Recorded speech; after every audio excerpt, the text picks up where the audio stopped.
നമസ്കാരം. സുകുമാർജിയിലേക്ക് സ്വാഗതം. ഇന്ന് നമുക്കൊരു പ്രത്യേക വിഷയമായിട്ട് ബന്ധപ്പെട്ടുള്ള കാര്യങ്ങൾ സംസാരിക്കാം.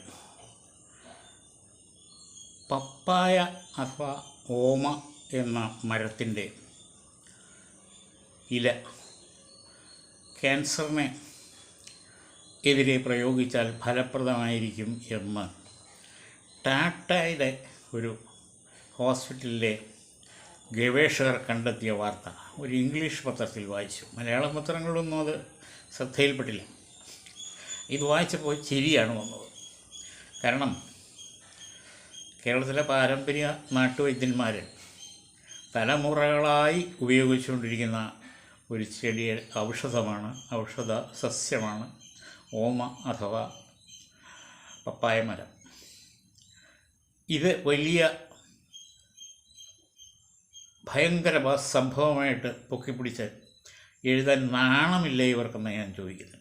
കാരണം ഇത് കേരളത്തിൽ എല്ലാവർക്കും അറിയാവുന്ന കാര്യമാണ്. കേരളത്തിലെ പരമ്പരാഗതമായ മുത്തശ്ശി വൈദ്യത്തിൽ മുത്തശ്ശിമാർ ഉപയോഗിച്ചുകൊണ്ടിരുന്നതുമാണ്.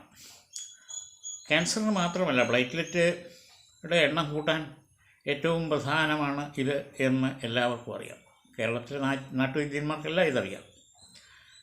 മരിച്ചുപോയ മോഹന വൈദ്യർ ഇത് പ്രഭാഷണ രൂപേണ പറഞ്ഞപ്പോൾ അങ്ങനെ പരിഹസിക്കുകയായിരുന്നു ചെയ്തത് എല്ലാവരും. ഞാൻ ആ സംഭവത്തിന് ദൃക്സാക്ഷിയാണ്. ഇവിടുത്തെ ഭരണകൂടങ്ങൾ പരിഹസിക്കുകയായിരുന്നു. നാട്ടുവൈദ്യനല്ലേ പറഞ്ഞേ, അവൻ്റെ വാക്കിനെന്താ വില?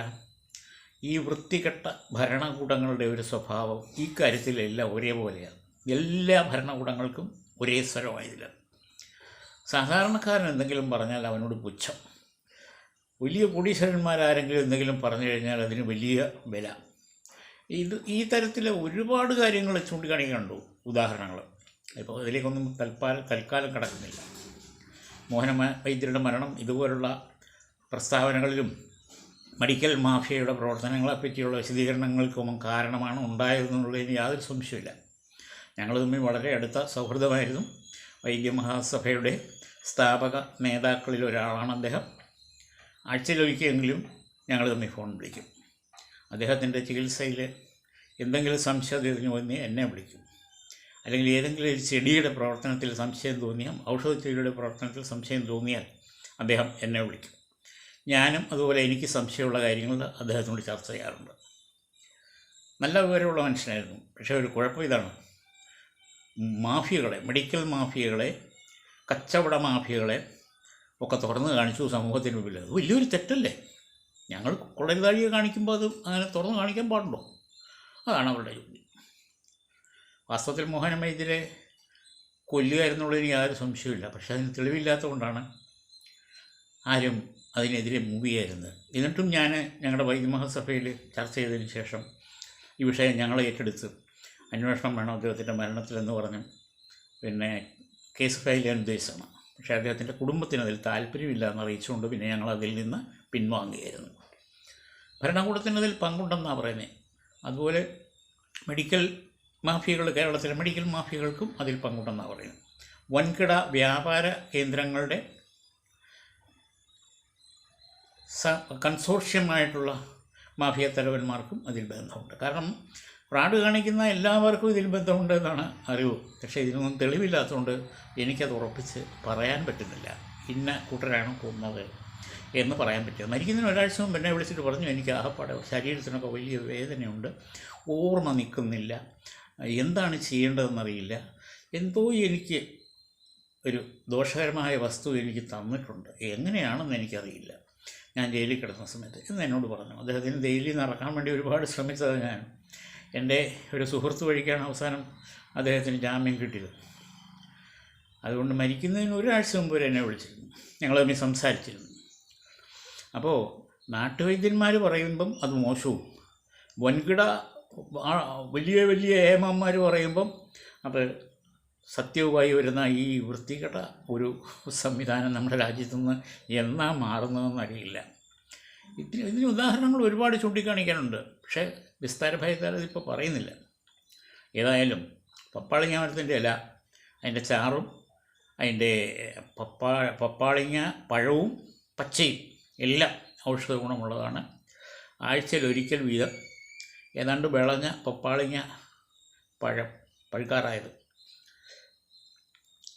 അരിഞ്ഞ് വൃത്തിയാക്കിയിട്ട് കഴുകി തൊലിയെത്തി വൃത്തിയാക്കി കഴുകിയതിന് ശേഷം അത് ഏത് തരത്തിൽ രൂപപ്പെടുത്തി കറികൾ വെച്ചാലും അതിന് ഔഷധ ഗുണമുണ്ട്. തോരൻ വയ്ക്കാം, പരിപ്പിട്ട് കറി വയ്ക്കാം, അങ്ങനെ പലതരത്തിൽ ഉപയോഗിക്കാം. പപ്പാളി കിളുന്ന് പിഞ്ച് പപ്പാളി ഇതുപോലെ തൊലിയെത്തി വൃത്തിയാക്കിയതിന് ശേഷം അകത്തെ കുരുവും മറ്റെല്ലാം എടുത്ത് കളഞ്ഞതിന് ശേഷം ചെറിയ കഷ്ണങ്ങളാക്കി പച്ചയ്ക്ക് തന്നെ വായിലിട്ട് കഴിക്കുകയാണെങ്കിൽ ഈ കൃമിയുടെ ശല്യം ഉണ്ടാവില്ല. കൃമിയുണ്ട്, ചെറിയ കൃമികൾ, അതിൻ്റെ ശല്യം ഉണ്ടാവില്ല. അതൊക്കെ ഞാൻ ഒരുപാട് പേർക്ക് പറഞ്ഞു കൊടുത്തിട്ടുണ്ട്, എൻ്റെ പേഷ്യൻസിന് ഒരുപാട് പേർക്ക് പറഞ്ഞു കൊടുത്തിട്ടുള്ളതാണ്. അപ്പോൾ പപ്പാളിങ്ങയുടെ ഔഷധ ഗുണം ഒരു പുതിയ കണ്ടുപിടുത്തമല്ല. അത് ക്യാൻസറിനെ സഹായിക്കും, ക്യാൻസറിനെ ശമിപ്പിക്കാൻ സഹായിക്കുമെന്ന് പറയുന്നത് പുതിയ കണ്ടുപിടുത്തമല്ല. നൂറ്റാണ്ടുകളായിട്ട് തലമുറകളായിട്ട് ഇവിടുത്തെ നാട്ടുവൈദ്യന്മാർ ഉപയോഗിച്ചുകൊണ്ടിരുന്നതാണത്. ഇതാണ് നാട്ടുവൈദ്യന്മാരെ കൊല്ലണമെന്ന് പറയുന്നത്. നാട്ടുവൈദ്യന്മാർ ഇവിടെ ചികിത്സിച്ചു കൊണ്ടിരുന്നു കഴിഞ്ഞാൽ ഈ മെഡിക്കൽ മാഫിയയ്ക്ക് കൈനീട്ടം വയ്ക്കാനൊക്കത്തില്ല. അതുകൊണ്ടാണ് അവർ ഒന്നിച്ച് നിന്ന് സംഘടിച്ച് നാട്ടുവൈദ്യന്മാരെ എതിർക്കുന്നതിൻ്റെ പ്രധാനപ്പെട്ട കാരണം അതാണ്. അപ്പോൾ ഈ വിഷയം നിങ്ങൾ എൻ്റെ സുഹൃത്തുക്കൾ മനസ്സിലാക്കാൻ ഉദ്ദേശിച്ചിട്ട് ഞാൻ പറഞ്ഞതാണ്. കൂട്ടത്തിൽ മോഹൻ വൈദ്യരെ പറ്റി സംസാരിച്ചെന്നുള്ളതേ ഉള്ളൂ.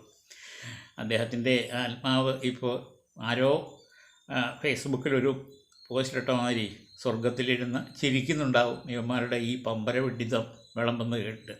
വൈക്കം മുഹമ്മദ് ബഷീറിൻ്റെ ഒരു കഥാപാത്രമുണ്ട്, എട്ടുകാലി മമ്മൂഞ്ഞ്. ആൾ ഷണ്ണനാണ്, കുട്ടികളുണ്ടാവില്ല അവന്. പക്ഷേ ആ പ്രദേശത്ത് എവിടെയെങ്കിലും അവിഹിത ഗർഭമുണ്ടെങ്കിൽ എട്ടുകാലി മമ്മൂഞ്ഞ് പറയും അത് നമ്മളാകട്ടോ. ഇത് പറഞ്ഞ മാതിരിയാണ് നമ്മുടെ ഈ മാഫിയ പത്രങ്ങളും മാഫിയ ഭരണകൂടങ്ങളും ഒക്കെ ചെയ്യുന്നത് എന്ന് പറയാതിരിക്കാൻ നിവൃത്തിയില്ല. പക്ഷേ സത്യം എന്നായാലും പുറത്തു വരും.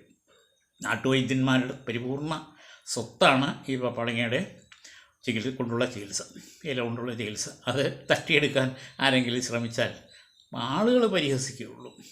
തൽക്കാലം നിർത്തുന്നു. നന്ദി, നമസ്കാരം. മറ്റൊരു വിഷയമായിട്ട് വീണ്ടും കാണാം.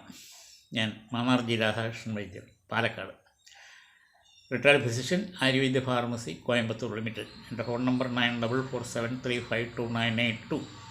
നിങ്ങളെല്ലാം ഈ വോയിസ് ഓഫ് മാന്നാർജി എന്ന എൻ്റെ ചാനൽ കാണണം, സബ്സ്ക്രൈബ് ചെയ്യണം, ഫോർവേഡ് ചെയ്യണം, കമൻറ്റ് ചെയ്യണം. നിങ്ങളുടെ സുഹൃത്തുക്കളെയും ബന്ധുക്കളെയൊക്കെ ഇത് ചെയ്യാൻ പ്രേരിപ്പിക്കണം. ഓക്കേ, നമസ്തേ.